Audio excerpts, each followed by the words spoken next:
Bible has a lot to say about love. We've covered some of this before, but 1 John says, anyone who does not love does not know God, because God is love.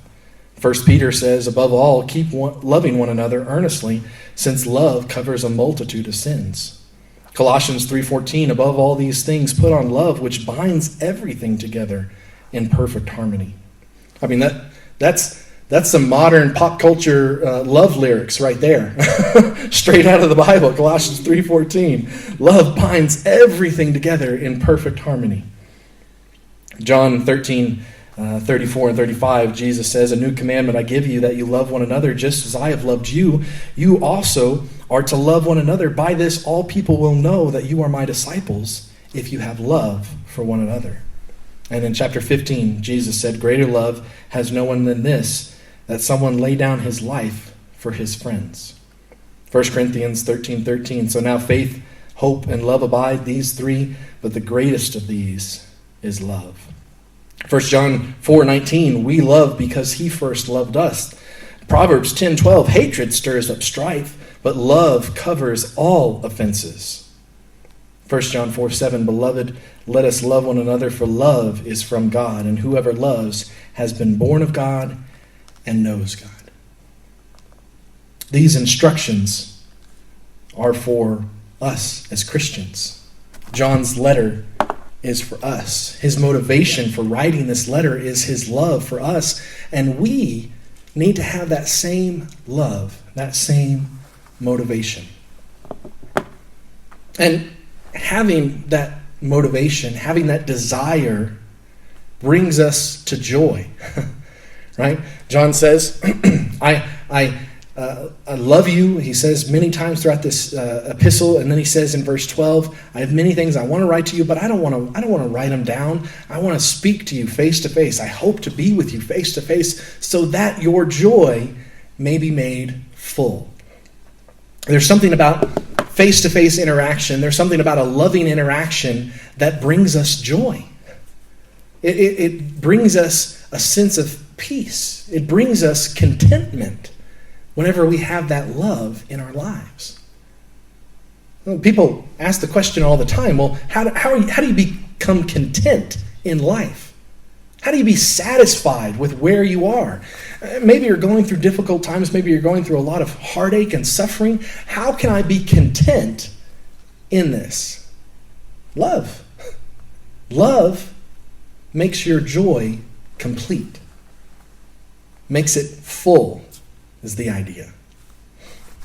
John had this kind of love, and he pleads with the church to have this same kind of love.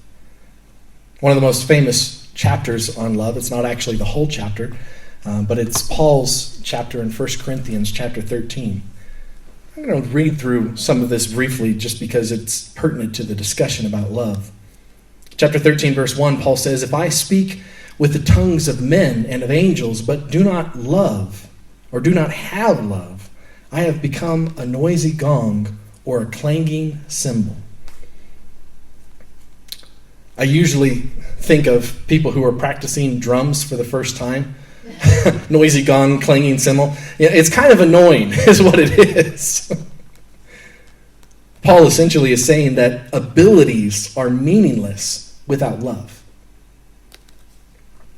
Verse 2, he says, if I have the gift of prophecy and know all mysteries and all knowledge and have all faith so as to move mountains or remove mountains, but do not have love, I am nothing. In essence, Paul is saying knowledge and faith are meaningless, are nothing without love. Wow. That one's a big one. I can understand abilities without love, but faith, knowledge, those are meaningless without love. That's what Paul says. I could know all the mysteries. I could have all the knowledge. I could have all faith. But if I do not love, 1 Corinthians chapter 13, verse 2, but if I do not have love, I am nothing. And in verse 3 he says, and if I give all my possessions to feed the poor, and if I surrender my body to be burned, and do not have love, it profits me nothing. So sacrifice is meaningless without love. So your abilities your knowledge, your faith, and your sacrificial acts are meaningless without love. This is kind of a big deal because all of the things that we would consider virtuous as Christians, all the things that we would put on a pedestal and say these are important for a Christian, knowledge, faith, spiritual gifts, abilities, and sacrifice. I mean, Jesus died. He sacrificed for us. And yet, if that was without love, it would have been meaningless. Love is what adds the meaning to all of these things. That should prick our ears up a little bit. That should make us alert to the fact that as Christians, love ought to be our motivation.